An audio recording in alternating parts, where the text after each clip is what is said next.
Dans cette vidéo, on va parler de GitHub qui va être notre outil de gestion de version.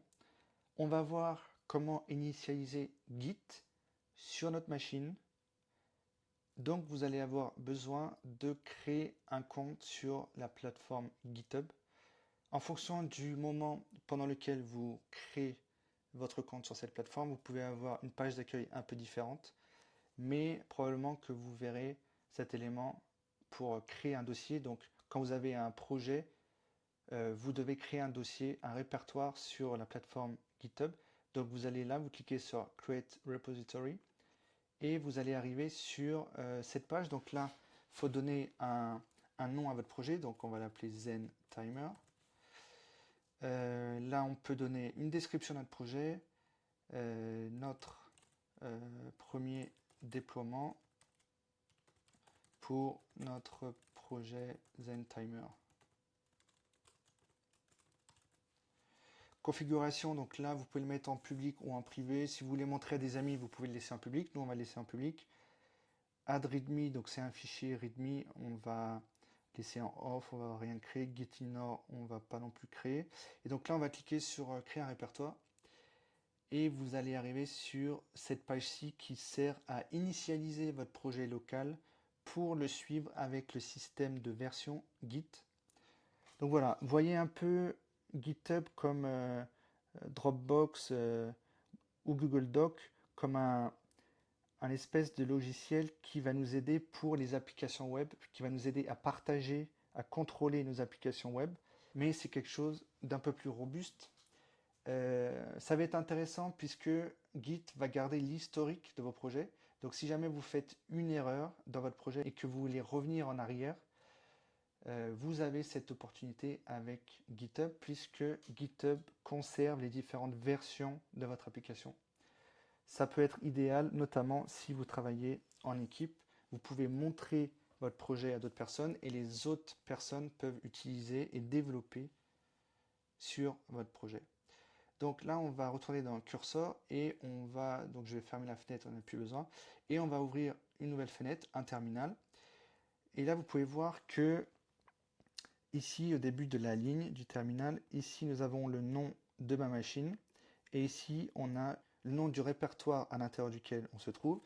Et souvent, avec le terminal, vous allez avoir besoin des mêmes commandes en ligne. Vous avez la commande cd qui sert à rentrer dans un répertoire. Et vous avez aussi, donc, vous pouvez utiliser cd.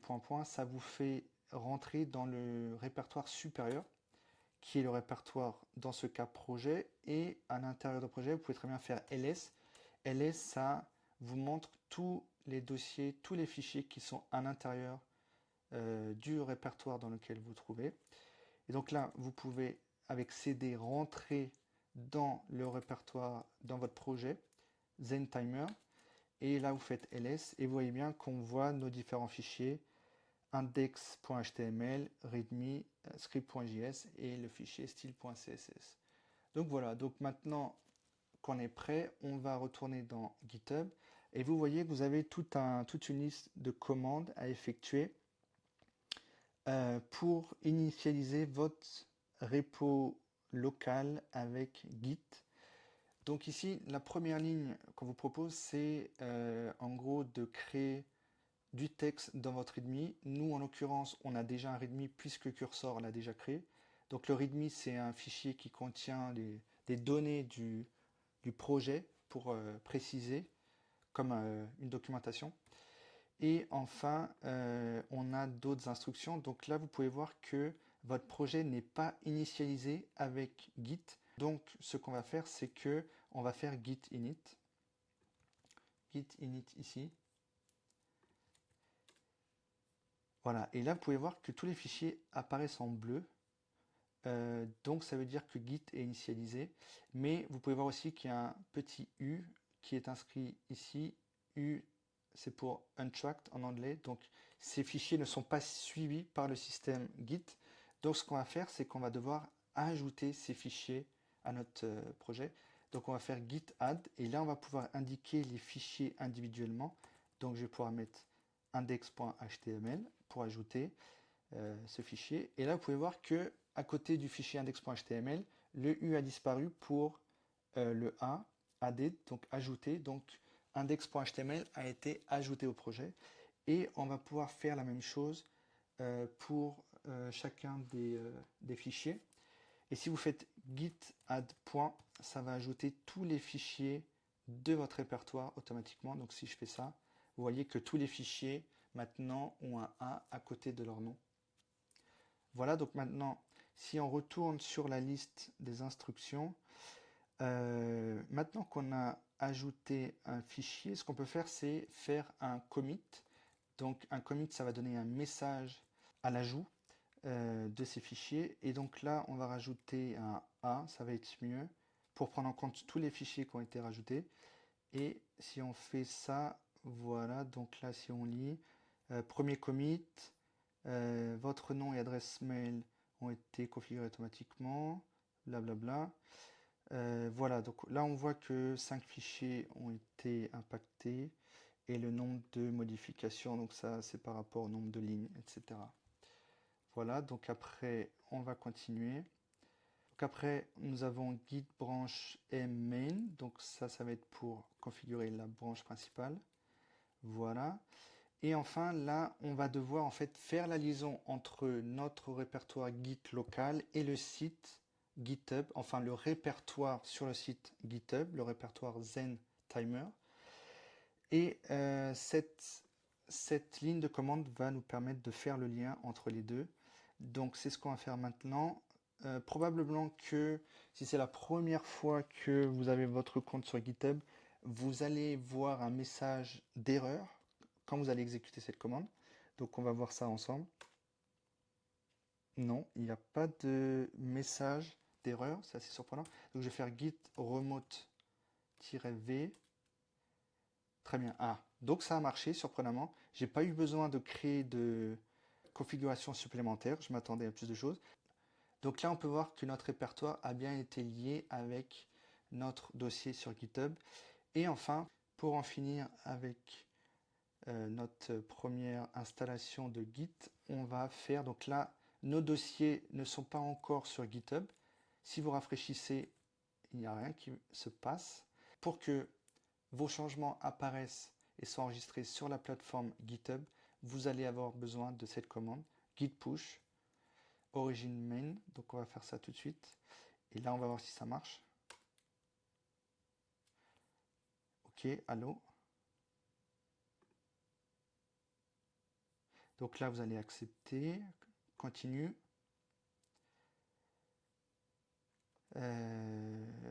D'accord, donc là, je devrais avoir un code. Ah oui, donc là, j'ai un code. Donc je copie ce code-là et je le mets là. Continue.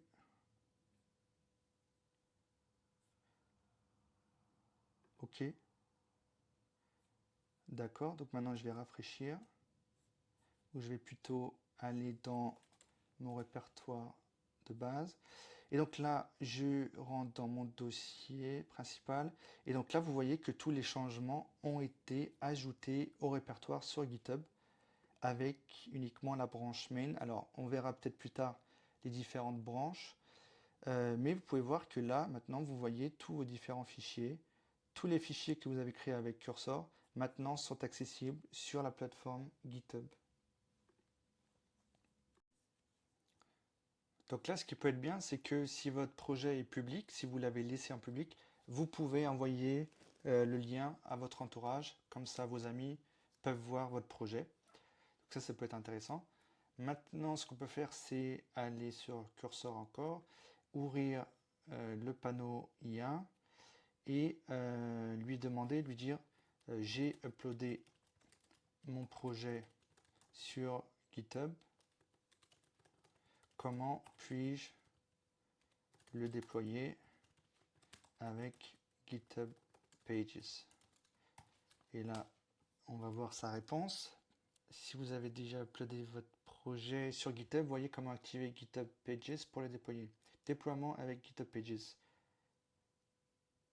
Allez sur l'onglet Settings et cliquez sur Page.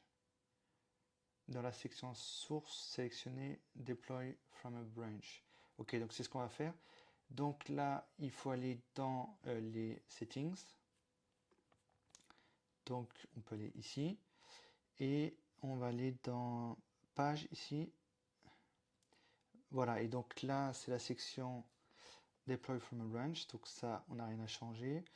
Branch, là on va sectionner la branche main, root, et on va cliquer sur Save. Voilà. Et maintenant, il va falloir sûrement attendre. Cliquez sur Save, vérifiez le déploiement. GitHub va automatiquement déployer votre site.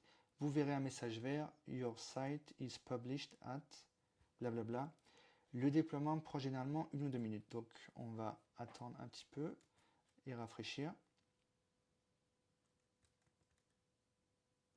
Donc voilà, j'ai actualisé la page et là, il me dit votre site est live à cette adresse-là. Donc là, je clique et là, on peut voir que mon site est live ici. C'est parfait, ça a marché. Maintenant, on peut essayer de voir qu'est-ce qui se passe si on change la couleur de fond de l'application. Donc là, on était sur violet, peut-être qu'on peut la mettre en sky blue. Et voilà, donc là, on peut voir. Évidemment, si on va sur notre projet local, ça a changé. Mais est-ce que l'application qui a été déployée, est-ce que ça va actualiser? Non. Alors là, qu'est-ce qu'on va faire? C'est qu'on va retourner. On va retourner dans les settings, dans la page principale. Voilà, déploiement ici. Donc là, vous allez cliquer ici et vous allez voir que le déploiement n'apparaît pas, uniquement le premier commit apparaît. Alors, probablement qu'il va falloir pusher. En fait, si le changement n'est pas apparu, c'est parce qu'évidemment, on n'a pas pushé le changement. Donc là, si vous faites git status, le fichier CSS qui a été modifié n'a pas été ajouté au répertoire sur GitHub. Donc, on va devoir le rajouter. On va faire git add style.css. Là, je vais faire git commit.am et je vais mettre entre guillemets changement de la couleur de fond pour sky blue, ou plutôt à sky blue. Là, je fais entrer. Là, je vais pusher. Voilà, ça fonctionne. Donc là maintenant, déjà, on va voir est-ce que le commit est passé. Le commit est passé parce que vous pouvez voir que le fichier style.css maintenant a été modifié. Donc le changement a été actualisé dans le répertoire sur GitHub. Et là, on va aller dans déploiement, 3 minutes. Ah voilà, donc là j'ai actualisé et on peut voir qu'un déploiement est en cours et actif. Donc là, je vais retourner sur cette page-là, faire rafraîchir. Donc voilà, j'ai dû arrêter l'enregistrement parce que pour faire un hard refresh, comme on dit en anglais, j'ai utilisé le raccourci Command Shift R qui arrête l'enregistrement. Mais si vous attendez un petit peu, le déploiement a été actif et là vous avez accès à la nouvelle version de l'application. Donc le changement se fait automatiquement sur GitHub. C'est pour ça que c'est intéressant si on compare à Netlify.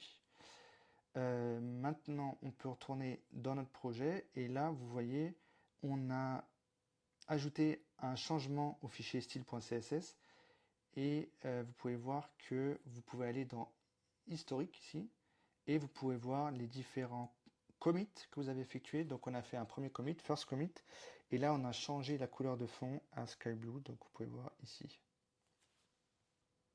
Donc vous pouvez essayer de votre côté de faire des changements sur l'application et essayer de déployer votre application sur GitHub et de voir ces changements apparaître.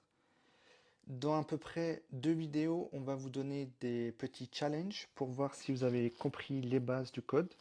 Et petit à petit, on va essayer de complexifier le code qu'on utilise.